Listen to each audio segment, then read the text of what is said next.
Hello दोस्तों, ये लोहा सिंह का पेमेंट नहीं हुआ है। जो 10,000 मुझे देना था वो हम इसको अभी तक नहीं दी। कुछ कारण बस 2 दिन अब्सेंट कर दिया था, इसी कारण हम इसका पेमेंट रोक दिए हैं। तो ये पंचायती के लिए 2 आदमी को बुला के लाए हैं। देखिए आप क्या करना चाहेंगे? पैसा दे दे। 2 दिन अब्सेंट किया है पार्टी, 2 दिन हमारे शॉप पे नहीं आया, क्या करें?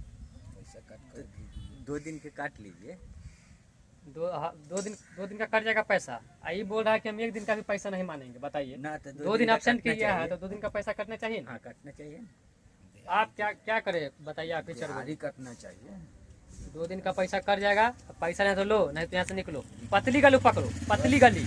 जल्दी के जल्दी यार खत्म हो तुम जाए। तो पंचायत बुला लिया, तुम ये अच्छा नहीं किया दोस्त, नहीं तो तुम्हारा तो हम पूरा पैसा पार कर देंगे। गलती करके दूसरा को 1 रुपया इसको नहीं देंगे। ना 2 दिन के काट के दे दिया। खुद गलती करके दूसरा को गलती बना रहे इस हैं। बार माफ कर दे रहे हैं, ठीक है?